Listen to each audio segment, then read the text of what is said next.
नमस्कार, मैं Bhanu Thakur insight story से आज नमस्कार, मैं भानु ठाकुर। कैसे आप सभी लोग? आशा करता हूँ बहुत अच्छे होंगे, खुश रहें, यूं ही मुस्कुराते रहें। आज की इनसाइट स्टोरी की बात करें तो हम राहुल गांधी के असम दौरे की बात कर रहे हैं, जहां उन्होंने लगभग 16 मिनट के अपने भाषण के दौरान कई बार अंबानी अडानी का तो नाम लिया ही, वहीं भाजपा के खिलाफ जमकर बरसे। यहाँ उन्होंने चुनाव आयोग तक पर कई तरह के आरोप लगाए, लेकिन इस दौरान उनकी खास बात जो देखने को मिली वह यह कि कहीं न कहीं वह भी भविष्य की बातें करने लगे हैं और उनकी बातें सुनकर हमें पंडित धीरेन्द्र शास्त्री याद आते हैं। जी हाँ, हम बात कर रहे हैं हाल ही में राहुल गांधी असम दौरे पर गए थे, जहां उन्होंने बिहार में होने वाले विधानसभा और आने वाले दिनों में जो असम में चुनाव होने हैं उसको लेकर एक सभा का आयोजन किया।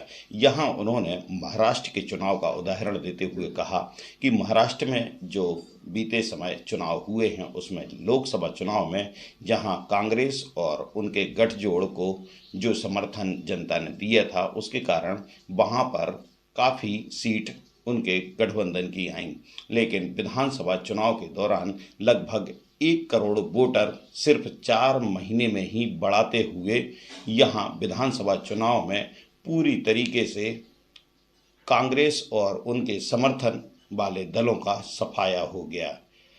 इसी बात को लेकर उन्होंने दोहराया कि बिहार में भी कुछ ऐसा ही चल रहा है। उन्होंने चुनाव आयोग पर आरोप लगाए कि वह भाजपा के नेताओं के दबाव में और उनके इशारों पर काम कर रही है, इसीलिए ना तो उन्हें वोटर लिस्ट उपलब्ध कराई जा रही है और ना ही उनके द्वारा दिए गए प्रश्न या फिर उनके द्वारा उठाई गई आपत्तियों पर किसी तरह का कोई निर्णय लिया जा रहा है।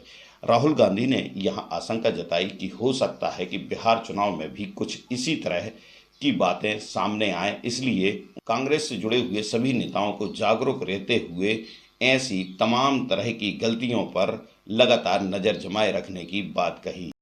जो कि राहुल गांधी असम में सभा कर रहे थे, इसलिए उन्होंने सबसे ज़्यादा अपने 16 मिनट के लगभग के इस भाषण में असम के मुख्यमंत्री को घेरने का प्रयास किया। उन्होंने कहा कि वह यहाँ जो शासकीय ज़मीनें हैं उनका कहीं न कहीं बड़ा सौदा अंबानी और अडानी जैसे उद्योगपतियों से मिलकर कर रहे हैं, लेकिन यह ज़्यादा समय तक नहीं चलेगा। उन्होंने उनके परिवार सहित उन पर जमकर भ्रष्टाचार के आरोप लगाए। यही नहीं, उन्होंने कहा कि असम के मुख्यमंत्री और अन्य भाजपा के नेता सब आने वाले समय में जेल जाएंगे।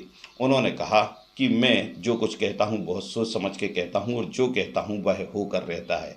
उन्होंने उदाहरण दिए कि कोविड और नोटबंदी के साथ ही जो भी बात उन्होंने कभी कभी कही हैं वह सत्य होती दिखी हैं और इसी के तहत अब मुख्यमंत्री जो असम के हैं उन्हें भी आने वाले दिनों में जेल जाना पड़ेगा, क्योंकि जिस तरीके से जो भ्रष्टाचार हो रहा है कहीं ना कहीं अब उनको भी लगने लगा है। उन्होंने उदाहरण दिया कि उनके भाषण को देखकर या सुनकर उनके चेहरे पर यह आने वाले भविष्य की चिंता स्पष्ट नजर आती है।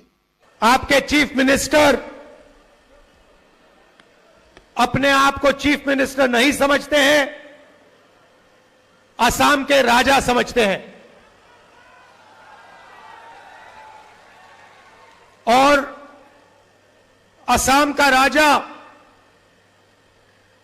24 घंटे कभी अदानी को कभी अंबानी को आपका धन, आपकी जमीन देने में लगे हुए हैं, है ना? मगर अगर आप उनकी आवाज अच्छी तरह सुनोगे, टीवी में अगर आप उनको अच्छी तरह देखोगे तो आपको पता लगेगा कि आवाज के पीछे डर है। बड़ी बड़ी बातें करते हैं, चिल्लाते हैं, मगर आप आज जाकर टेलीविजन पे उनका चेहरा देखना, उनकी आवाज सुनना, और आपको दिखेगा कि उनकी आवाज में, उनके दिल की गहराई में डर है, क्योंकि वो जानते हैं कि एक ना एक दिन कांग्रेस के जो बब्बर शेर हैं उन्हें पकड़ के जेल के अंदर डाल देंगे। वो जानते हैं कि जो उन्होंने भ्रष्टाचार किया है, उनके परिवार ने जो भ्रष्टाचार किया है, कभी ना कभी उसका हिसाब उन्हें असम की जनता को देना पड़ेगा। और देखिए, मैं बिना सोचे समझे नहीं बोलता हूं, और आमतौर से जब मैं जो बोलता हूं वो होता है। मैंने कोविड के समय बोला था, नोटबंदी के समय बोला था, गलत जीएसटी के समय बोला था, और नतीजा आपको दिखा। और मैं आज आपको बोल रहा हूं कि कुछ ही समय में आपको यही मीडिया वाले आपके चीफ मिनिस्टर को जेल जाते हुए दिखाएंगे, और इससे उनको ना मोदी बचा पाएगा, ना अमित शाह बचा पाएगा। आप देखना, वो जेल के अंदर आपको दिखेंगे।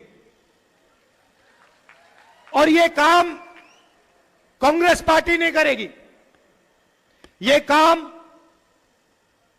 असम के जो युवा हैं, असम के किसान हैं, असम के मजदूर हैं, असम के हर जात के लोग, हर धर्म के लोग ये काम करने वाले हैं, क्योंकि उनको मालूम है कि ये व्यक्ति जो है